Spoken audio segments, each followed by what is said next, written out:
Noe Valley is one of the most popular neighborhoods in all of San Francisco, but before I drop down and I show you all the restaurants and the parks and everything that it has to offer, I wanted to start on one of my favorite blocks. Right now I'm on 23rd, and if you look around me, it is tree-lined as it gets. It's also really flat, and also it's very close to 24th. So one of the super important things to most buyers looking in this area is walkability. That's why they want to buy in Noe Valley. So you'll find streets like 23rd, streets like Jersey, Elizabeth, these streets that line 24th Street, especially the ones that are really flat like this, they're actually going to cost a pretty big premium. I mean, you could pay $1 million more for a home that's super walkable to 24th versus in the same neighborhood, Noe Valley, being a little bit further up the hill where you have to walk up a heavy climb and, order to get back down to the restaurants and that sort of thing. So this block of this street especially is impressive, and you'll definitely notice that things sell for a little bit higher on this particular block. We're headed right now up to Sanchez, which is a slow street. I've talked to you guys about slow streets before, but cars are not supposed to drive on them. You'll see that some people, are above the law and they'll be driving on them anyway. I mean, obviously if you live on the street, you're supposed to be allowed to drive there. But it is really nice to be able to walk or bike with your kids if you have them down the streets, but just to be able to kind of wander around, taking advantage of the flatness and not have to worry so much about cars. So we just turned onto Sanchez Street, and I'm going to talk to you about a buyer of mine that bought right here on this block. As we're walking down Sanchez, which is a slow street, you can see all the signs. There shouldn't be cars here, but trust me, there will be. But this particular buyer, they were looking for a single family home.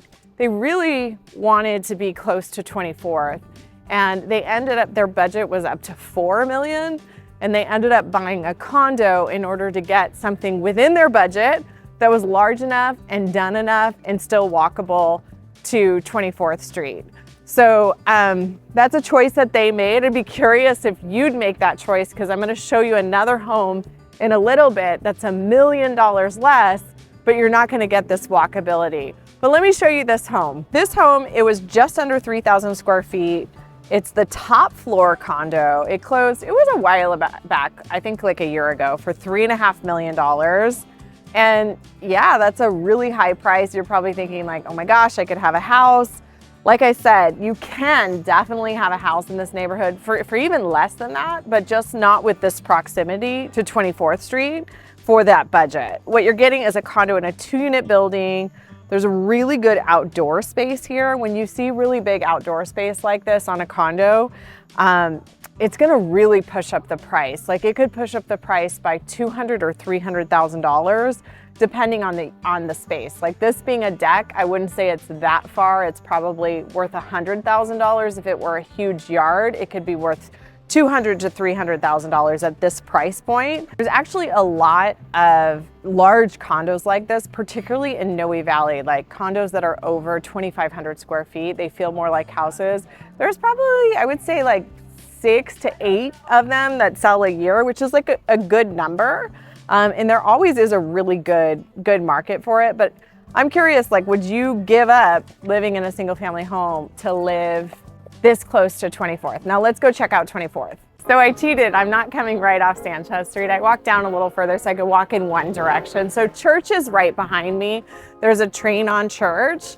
So you can jump on the Muni right there, which is awesome.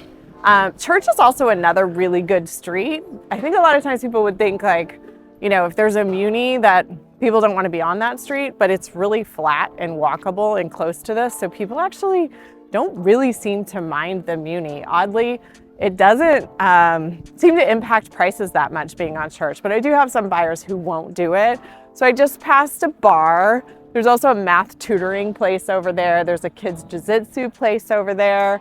And then there's a super cute little flower and plant shop.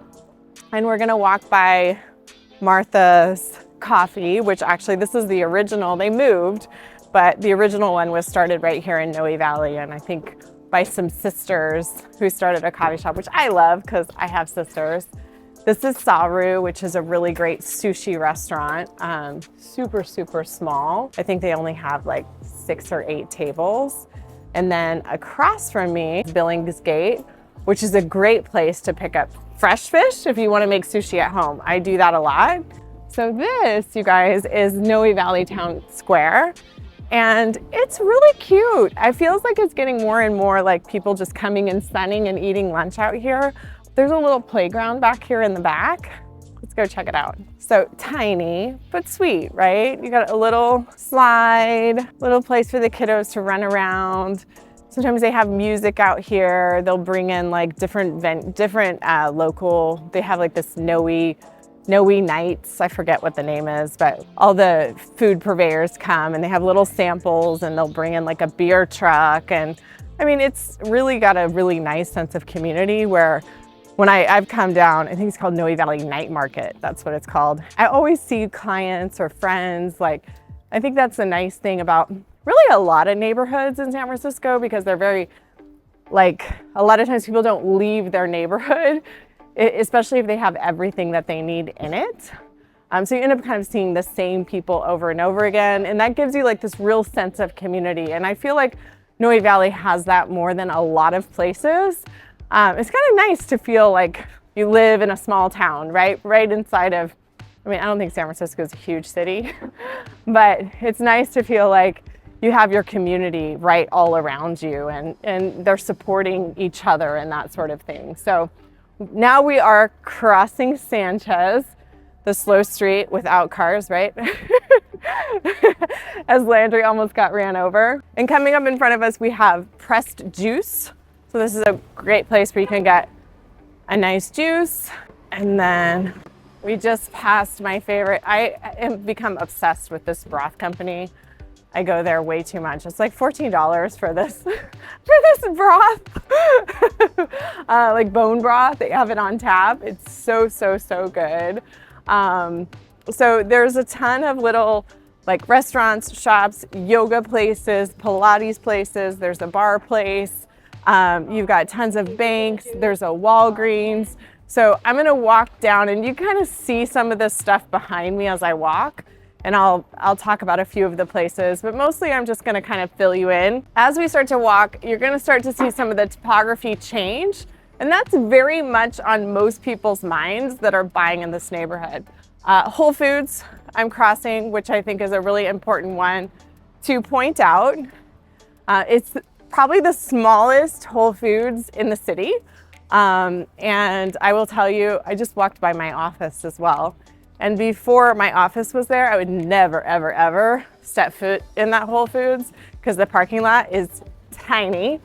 But for people who are walking around the neighborhood, it's amazing. Like now I go there like 2-3 times a week to just pick up lunch or pick up a few groceries at the end of the day.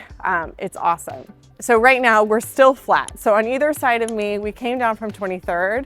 And then on this side you have Jersey, which is another flat street that lines 24th. And then you also have, on the other side of me, you have Elizabeth.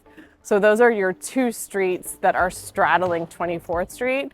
And again, those are going to kind of pump up the prices. But honestly, like even all the way down to Cesar Chavez, like as you walk down Sanchez Street, those streets that are coming right off of Sanchez and still flat, they're gonna sell for more money than ones that are further up the hill. So in my mind, when I talk to buyers, for a lot of people, the cutoff is right around Diamond, which we're gonna walk past there all the way to Douglas so I can show you another park. There's a lot of parks in the community. It depends on what you're going for. The one that we're gonna go to right now is like a kid's playground park. You have Dolores Park, which has a kid playground park in it, but it's also great for adults. Like you'll see tons of people there without kids, just having a beer with their friends, like grabbing some food from some local like tartine or buy right, sitting there having their own little party. So just like a lot of diversity in the park, mixing kids, mixing with adults playing, like everyone playing, versus some of these parks there's nothing there except for kids. So the one we're going to now is more of a kids park, but there's a lot of different like recreational parks. And I'm gonna show you one place in a little bit that I think is a little bit more, I would say less well known, but since I happen to have yeah, that is pretty, huh? The Japanese maple trees are blooming right now and they're gorgeous. So since I happen to have a 15-year-old, I know some of the little secrets. If you enjoy content like this, we're back here every Monday at 5 p.m. So make sure you tune back in.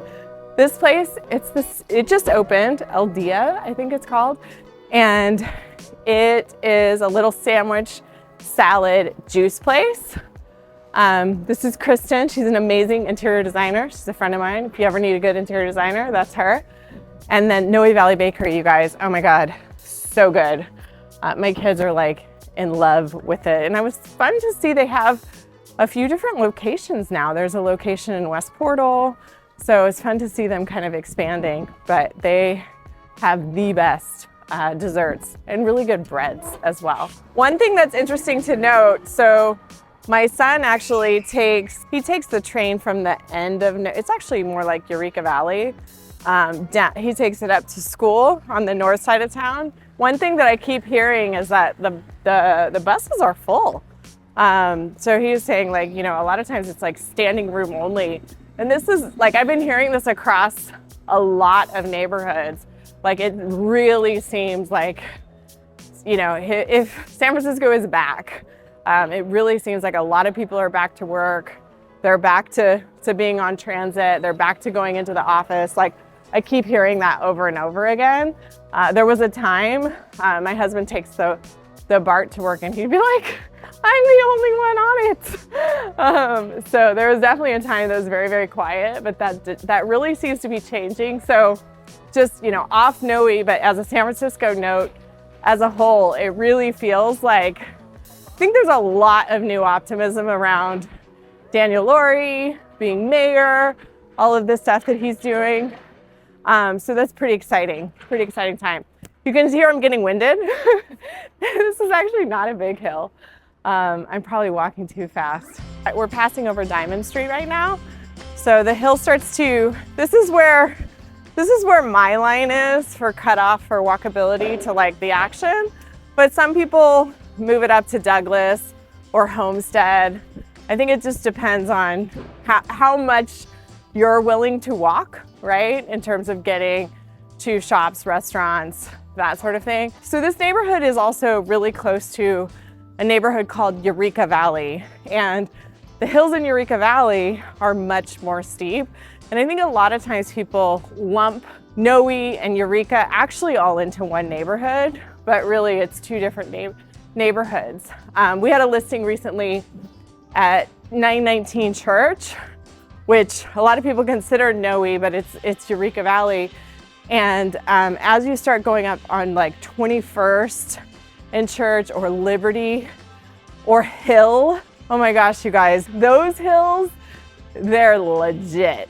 Like I actually was parked the other day on, I think it was 22nd, and I went back to my car and my husband was gonna drive me home. And the car was tilting so much, I couldn't get my seatbelt to engage because I think the weight of the car wouldn't allow my seatbelt to go.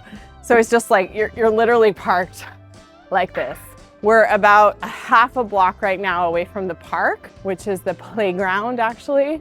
And there's a Phil's Coffee up here, which I love. I love their mojito, mint mojito drink. And then there's also Firefly, which has been there forever. It's a great, just like really solid restaurant. And it also seems like you can always get a reservation there, which I love. So this is one of quite a few little parks in the community. And you can see you not only have a kids playground area, you also have a basketball court up top. There's a little picnic area.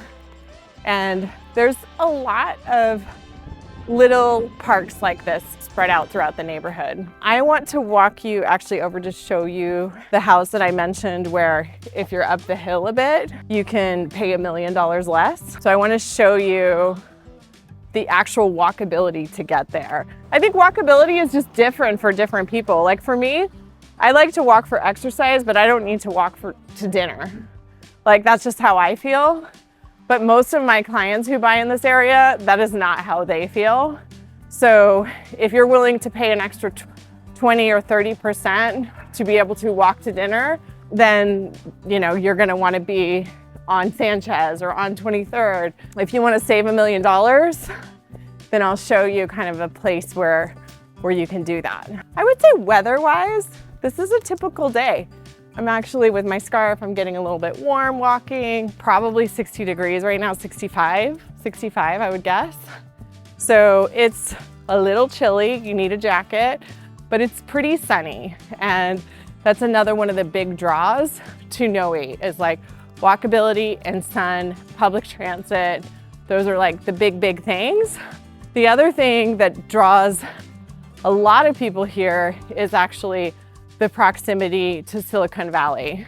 So there are definitely plenty of buyers in tech that want to live here and get out of San Francisco by getting on the highway, which is literally right here, and going south, or being able to go downtown. So I told you about Pacific Heights. If you want to spend a little bit more money, have a little bit better walkable street, but then you lose the access to downtown. If you want to spend a little bit less money, then a lot of times people will gravitate towards either Bernal Heights, which is really close by, or Glen Park, also really close by. And those are going to be a little bit more affordable and kind of a very similar feel, quite frankly. So if you want to spend a little bit less, I'd recommend checking out those two neighborhoods, which you still have good access to the freeway if you need to get out of town. Another playground. We talked about church, like having the Muni line on it, and that oddly, it doesn't really seem to affect prices that much. Clipper does, like a house on Clipper, it will sell for less. Not quite what I would expect given the level of busyness. And I think the reason why is because it's still very walkable to 24th.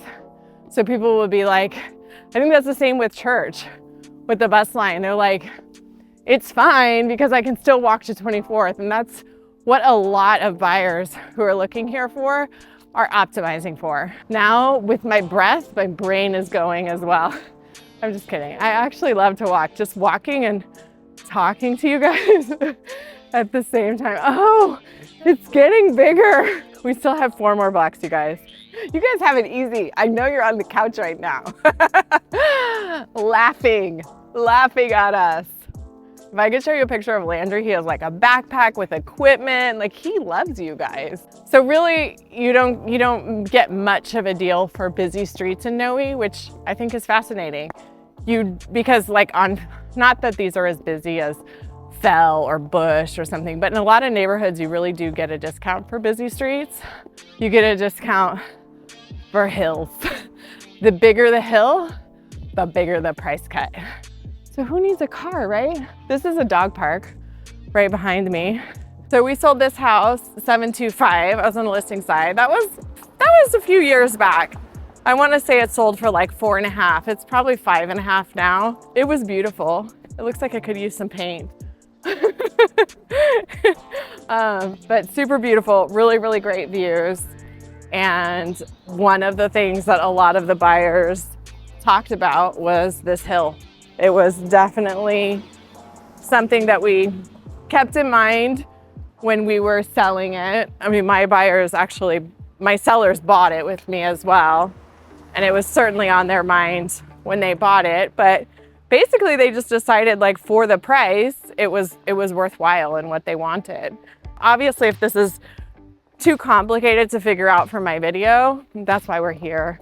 Just contact me in any of the ways below and we will help you get all of this straight. We have some exercises that help you get your head around all of this. We've arrived at Diamond, you guys, and I think we have 3 blocks to go for you to save your $1 million. After I show you this, I'm gonna walk you to that secret gem location that nobody knows about, which is cool, I think. If you have teenagers, I can't wait to show you. See, I love you guys that much. I will go the extra block for you. Let's do this. As we get up into this area of town, the architecture changes a little bit. You have a little bit more like mid-century modern homes. So you're gonna have shorter, like squattier ceilings, more like squareness. I mean, of course, there's the one that I passed a little while ago that I said I sold that was like a whole new build. But a lot of the homes up here are more of that like 50s type construction. So this one sold for $2.5 million. Let me show you inside. So the one thing that hills give you, right, is the view, which is awesome. And you know, this was nice and clean. Everything in it was really nicely updated, including the kitchen. Look at this spacious bedroom. It's nice and big, right? Now you can see here that the flaw of this home, which definitely is going to be compensated for in the price tag, is that you had to go through this bedroom in order to get to the backyard. So that's definitely less than ideal. But overall, I think it's like a really pretty house for $2.5 million. Now we are on Cesar Chavez, and I'm gonna walk down to Sanchez, the slow street, so you can see how nice it is to walk in the flats. And then I'm gonna walk over and show you another place. But in the meantime, since I've got you, and you know what song is playing in my head right now?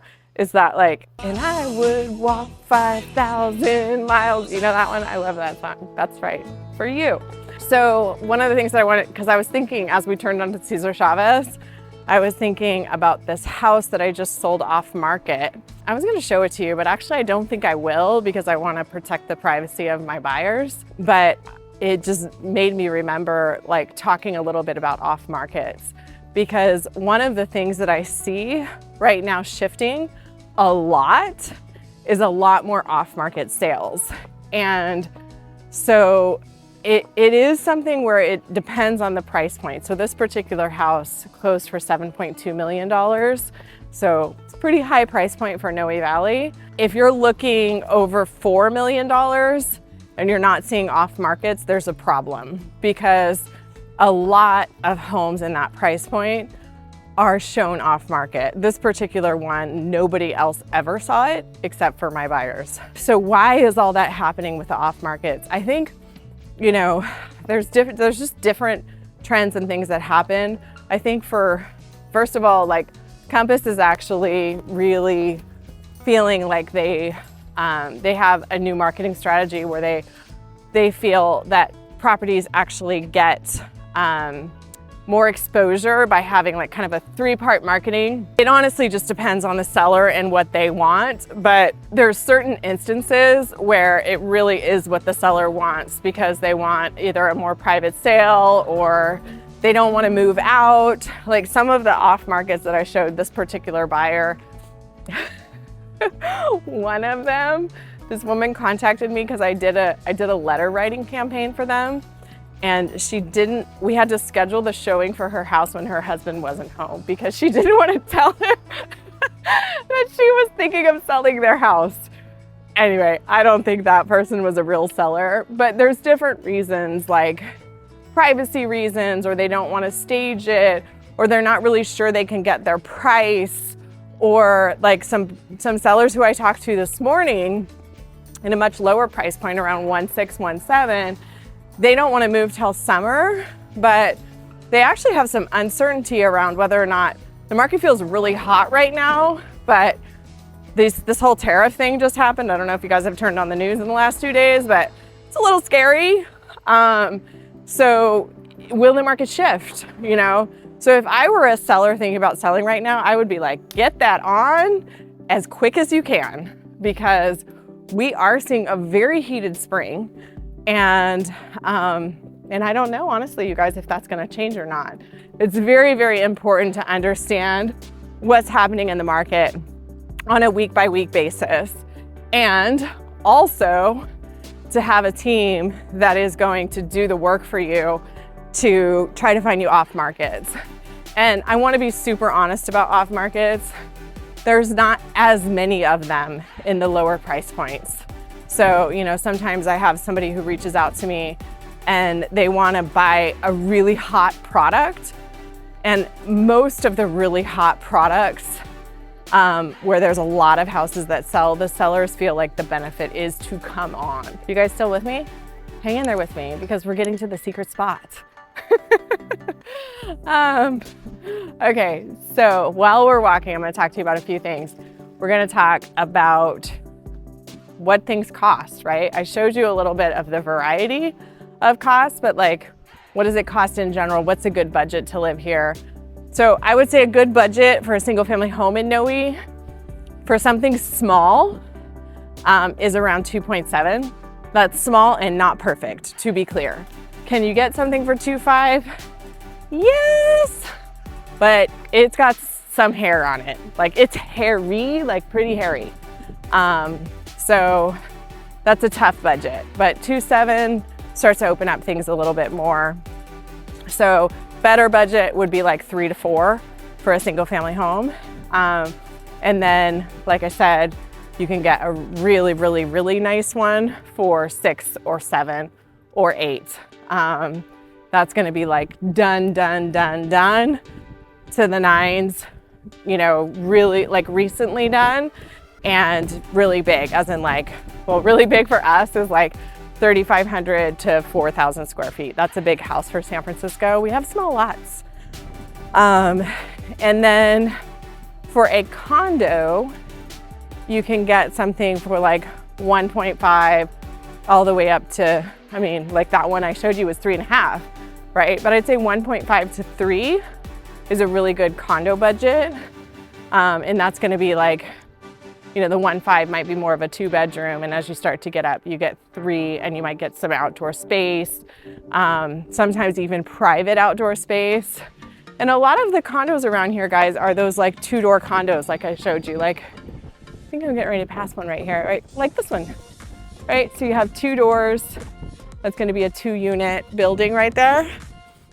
And so it feels, you know, you will have someone above you or below you, and these buildings are older, so you hear people. A few of them, very few of them, have been soundproofed between, but it's something to think about. And then obviously you have to think about like choosing paint colors with another person, and so some of those things can be a little bit more complicated. But you know, if you don't have a single family budget and you really want to be in a walkable, sunny location, that's a choice that a lot of people make. Oh, 1 car, but they don't count because they were parked on the street. They live here. They're allowed. Okay, so obviously this is super easy breezy, right? You're just like walking, you're enjoying, you know, you can be out for a stroll by yourself, with your family, with, you know, whatever you want to do. It's just like really, really super easy for all age ranges to walk down a street like this. I will say that a lot of, I mentioned Dolores Park, which is like a great park for everyone, but a lot of parks are like playground parks, right? And if you have teenagers like I do, you know, finding a place where they can play. So I'm going to show you right up here is Noe Valley Rec Center. And I'm going to show you that because I think as kids start to be teens, having a place, or tweens probably, I feel like my son hung out there a lot more when he was like in middle school. Now he's in high school. But it's nice to have a place to be able to like play soccer, play basketball, like meet up with your friends. And even though the Noe Valley Rec Center is like at the furthest end of Noe, like we're almost about to hit Glen Park. We're 2 blocks from the border of Glen Park right now.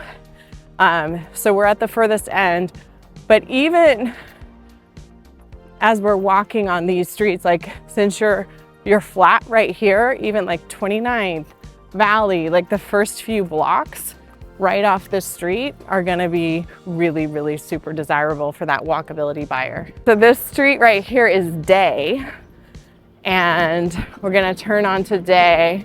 This house over here on the left, I think just sold for like 7.5. It was on the market for a really long time. It was a really beautiful house, but no yard. That's another thing, how you can get a deal. Buy an expensive house without a yard. Nobody wants it. Everybody that has a big expensive house wants a yard. It's just nice. I mean, they did have like this little entertainment space between the two units, but okay, so this place I think is amazing to have in the neighborhood. So you've got a kids play area. And then over here, you have tennis courts. There's a field to play some soccer. There's basketball. This is my tweens haven. Just like so awesome to be able to like meet your friends, hang out, play. I love it. And then as I mentioned before, as we walk up here, this is the border of Glen Park. And I started telling you guys, right? Like your money goes a little further in Glen Park. I would say this edge of Glen Park that you can get so close to Noe, it's gonna be a little bit more expensive than as you go further in or further up. Because the hill thing, it's true in every neighborhood. And then if we were to go that way, which I'm not gonna do because I'm tired, but if we go that way for another like 5-10 minutes, then we'll walk right into Bernal Heights, which is, you know, if you're feeling like these prices are way too high, those are two neighborhoods that you could go to. And if you feel like those prices are too high, then you're basically gonna have to give up the sun and the walkability and go further in that direction into like kind of the Mira Loma, the Westwood Park, the West Portal. The West Portal is not a super screaming deal because it is walkable, but you don't have as much sun. Okay, so we went through a lot today, and thank you guys for hanging in there with me. But if all of this is way too confusing for you, I don't blame you. Just reach out because your situation is probably very unique, and we're happy to talk to you about your specific needs. That is why we do this. And if you wanna walk through a home in a really close neighborhood, I mentioned Eureka Valley is a neighborhood that's often confused with Noe Valley, but still super walkable to 24th. Here's a home that's really walkable to 24th that we sold recently that I did an amazing walkthrough on. Check it out.